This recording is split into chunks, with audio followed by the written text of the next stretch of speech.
Bonjour à toutes et à tous, ici Sans Condition pour un nouvel après-ciné et aujourd'hui il sera question de Death Note.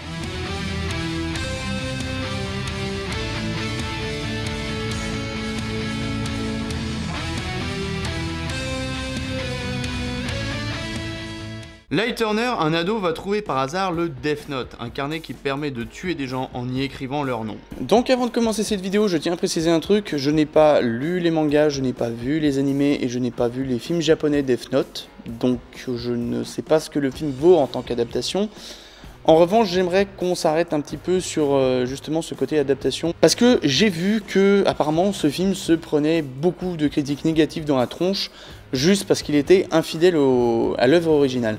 Alors, il faut savoir un truc, les adaptations ne doivent pas forcément être fidèles à l'œuvre originale pour être bonnes. Il y a certaines adaptations qui prennent beaucoup de liberté et qui sont de bonnes adaptations. Il y a juste par exemple l'exemple de Jurassic Park qui est parfait. Le film Jurassic Park n'a rien à voir avec le roman de Michael Crichton. Et voilà, le film est pourtant bon, et on pourrait dire pareil avec le remake de King Kong de Peter Jackson. Et oui, les remakes sont des formes d'adaptation, c'est juste que ça se base pas sur des livres ou quoi que ce soit. Là, ça se base juste sur un film qui existe déjà.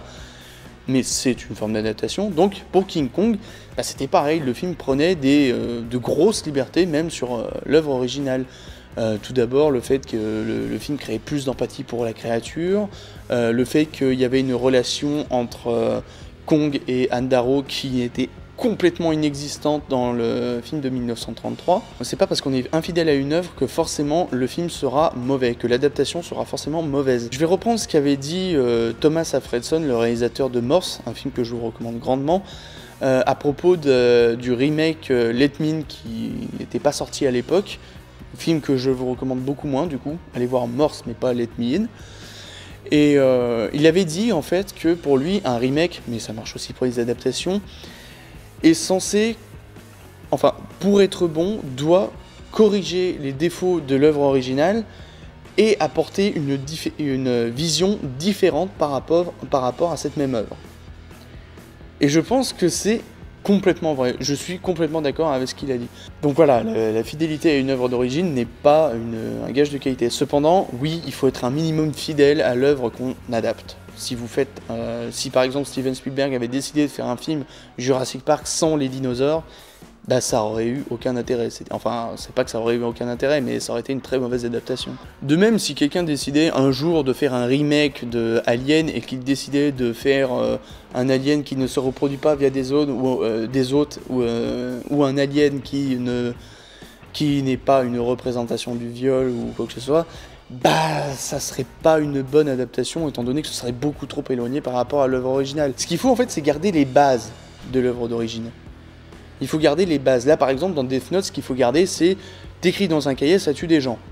Il y a ça. Et puis l'enquête aussi avec elle, je suis d'accord que visiblement, ça a l'air d'être un point fort.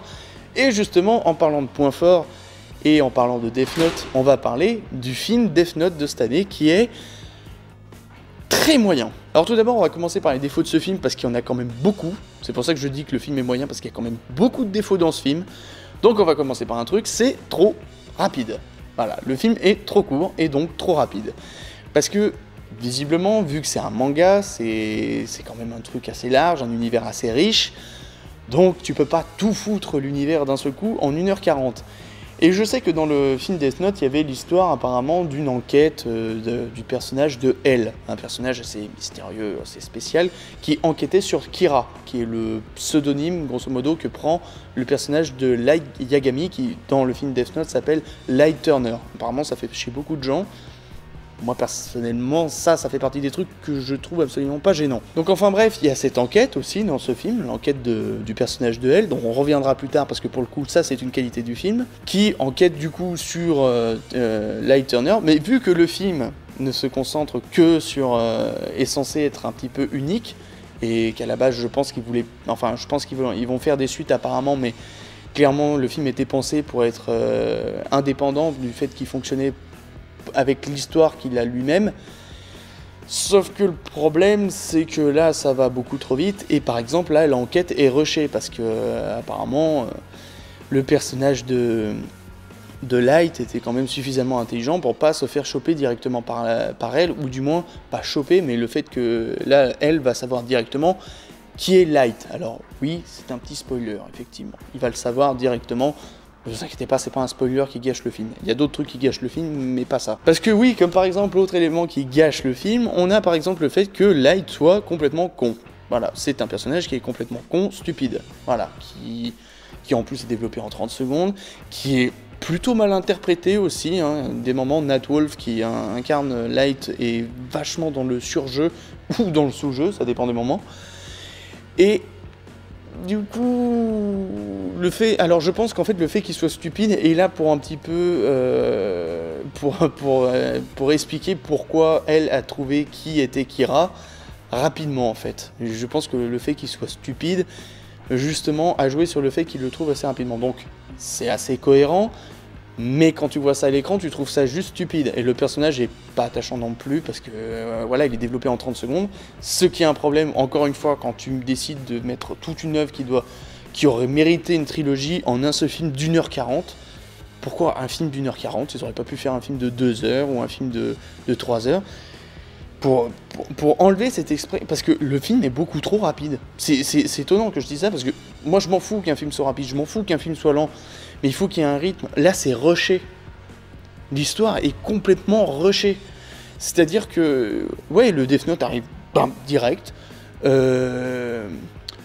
Light sort avec quelqu'un, j'en dirai pas plus, mais il sort avec une fille qui est montrée dès la première minute du film et qui connaît apparemment 2 minutes après le début du film. Et il va sortir avec elle 6 minutes plus tard, ce qui n'a absolument aucun sens. Enfin, ça n'a pas aucun sens, mais ça va beaucoup trop vite, quoi. Quand on voit ça, on se dit, oui, d'accord, tu vas un peu vite, là, le film, calme-toi. Et c'est un peu l'idée qu'il y a. Et pareil, alors, il y a des moments où ça passe, par exemple. Le moment où ils instaurent ce qu'est Kira. Alors pour ceux qui ne savent pas ce que c'est dans les mangas, c'est un pseudonyme en fait parce que Light va décider de tuer tous les criminels de la Terre, un peu comme dans le manga. Et ça pour le coup c'est rushé aussi. Cette partie-là est un peu rushée, mais pour le coup elle est rushée mais correctement, parce que ça c'est le genre de truc qui est rushé rend bien. Mais quand tu développes des personnages, par contre, quand tu les introduis, si tu les rushes, ça passe pas. Et là, c'est con parce que les personnages principaux sont rushés. En fait, le seul personnage qui est pas vraiment rushé, c'est elle.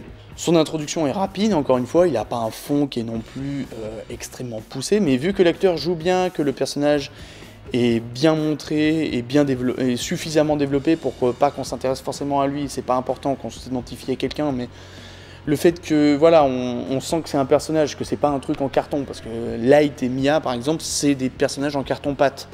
Ils ont pas vraiment grand chose. Light, on sait juste que c'est un petit peu l'exclu du bahut, et encore, très franchement, c'est très peu montré. Et Mia, juste que c'est une pom-pom girl qui veut se rapprocher de Light parce qu'elle partage un peu ses idées, ce genre de choses. J'en dirai pas plus pour pas vous spoiler si vous comptez voir le film. Mais voilà, clairement, ça c'est un problème au niveau du développement des personnages. Alors après aussi, la façon dont utiliser le Death Note, parce que oui, ça aussi, il faut qu'on en parle. Je trouve que le film est quand même assez cohérent avec les règles que le Death Note s'impose. Alors il faut savoir que je parle des règles imposées dans le film, pas dans le manga. C'est parce que le film doit être cohérent vis-à-vis des règles qui s'imposent à lui-même. Donc le Death Note est quand même grosso modo assez cohérent. La façon dont Light l'utilise est assez cohérente, mine de rien, bien qu'un peu parfois abusé.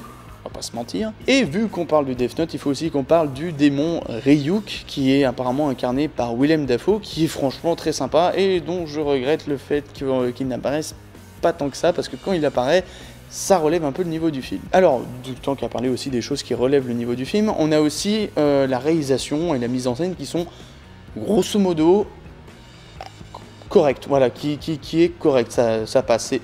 C'est assez joli quand on voit ça, on n'a pas l'impression de voir un truc qui a été tourné à l'arrache ou quoi que ce soit. Non, c'est bien filmé, il y a des mouvements de grue assez intéressants à certains moments, par exemple. Il y a des idées de cadrage assez intéressantes. Alors, par contre, le film abuse un tout petit peu sur les plans débulés. Pour ceux qui ne savent pas, un plan débulé, c'est ça. Voilà. Et on remet, hop. Et ça va avec le côté un peu étrange que le film a. Il y a des moments où ça passe, par exemple le moment où Light parle à Ryuk. Il parle à une créature surnaturelle, donc c'est normal que ce soit débulé parce que ça appuie sur le côté surnaturel. Mais il y a des moments, on sent qu'ils n'ont pas trop d'idées, du coup ils mettent un peu des plans débulés à tout va. Et c'est un peu dommage. Mais sinon, grosso modo, la réalisation est pas trop mal. Moi, c'était surtout l'éclairage que j'avais trouvé pas mal aussi, qui vraiment fait ressortir un côté, je dirais pas une ambiance assez pesante, parce que dire que l'ambiance est pesante dans ce film, ce serait un petit peu déconné, mais qui essaye quand même de rendre le film un peu sérieux à des moments, et c'est quand même dommage quand on sait que la musique, à des moments, peut complètement décrédibiliser le film. Parce que, ouais, ça c'est un autre point négatif que je ne peux absolument pas passer outre, c'est la musique. Alors, elle n'est pas dégueulasse, je vais pas dire que la musique est mauvaise, elle est loin d'être mauvaise à certains moments, mais il y a des moments où quand tu mets une musique, il faut te poser la question, est-ce que ça colle? Parce que, à un moment, il y a une scène qui se veut, clairement, qui a des enjeux un peu dramatiques, des enjeux qui ont des conséquences sur l'histoire, sur les personnages, et ils décident de mettre une musique derrière qui serait passée aussi bien que s'ils avaient foutu du Benny Hill. Pour une scène dramatique. Pour une scène dramatique, ils ont foutu une musique qui décrédibilise complètement tout et qui ridiculise les personnages, qui me fait poser la question, est-ce que finalement les personnages ne se veulent pas ridicules dans ce film? Alors c'est peut-être le cas, mais du coup ça passe pas. Quand on voit ça, en fait, le film essaye d'être sérieux à des moments, et quand on voit ça, on se dit ouais non, là le film tu t'es décrédibilisé tout seul juste avec ces musiques là, et il y a vraiment un moment où la musique décrédibilise complètement la scène et ridiculise à fond les personnages. Et voilà, donc en conclusion, ce film est un film que je comprends que beaucoup ne l'aient pas aimé, parce que très franchement, comme moi ça me ferait chier par exemple qu'on fasse une adaptation sur une œuvre que j'aime bien, qui soit comme ça, mais faut pas trop voir que la fidélité de l'œuvre, il faut aussi voir le film en lui-même, et si on regarde juste le film en lui-même, c'est pas bon. Voilà, c'est pas bon. C'est... je dirais pas que c'est mauvais à 200%, il y a des films qui sont bien pires que ce film-là. Mais le film a clairement plus de défauts que de qualité. Moi franchement, comme très grosse qualité, je dirais vraiment le personnage de Elle, le personnage de Ryu qui est incarné par Willem Dafoe, qui est aussi très bien. Mais c'est vraiment les deux seuls points positifs que j'arrive à trouver à ce film-là. Je parle même pas de la réalisation, parce que la réalisation est bien, mais pas extraordinaire non plus. Pas comparé au jeu d'acteur de Elle ou l'interprétation de Willem Dafoe. Donc en conclusion, je ne vous recommande pas de voir ce film. Voilà, c'est pas souvent que je le dis, mais là je ne vous recommande vraiment pas de voir le film. Surtout si vous êtes fan de l'œuvre originale, parce que visiblement personne ne peut la supporter. Les otaku, comme on dit, n'aiment pas ce film-là, chose que je peux comprendre visiblement, parce que je sais pas si c'est une mauvaise adaptation, mais apparemment c'est le cas. Mais en tout cas, c'est aussi un film qui est pas terrible. Donc je vous recommande pas d'aller voir ce film. Si vous avez envie de le voir, regardez-le. De toute façon, vous devez avoir un abonnement Netflix pour le voir. Pour le coup, c'est pas un film que vous devez payer 10 € pour un ticket de cinéma pour aller le voir. Donc, moi personnellement, je vous recommande pas de le voir, parce qu'il y a vraiment trop de défauts dans ce film, et que même s'il fait qu'1h40... Putain, sérieux, 1h40, non, c'est beaucoup trop court. Même s'il fait 1h40, je trouve que c'est quand même assez une perte de temps. Voilà. Après, il n'y a pas tout acheté dans ce film-là, mais voilà, je vous déconseille d'aller voir ce film. Donc voilà, cet après-ciné est à présent terminé. Donc si vous êtes un fan de Death Note et que vous avez trouvé que l'adaptation était mauvaise, n'hésitez pas à parler en commentaire.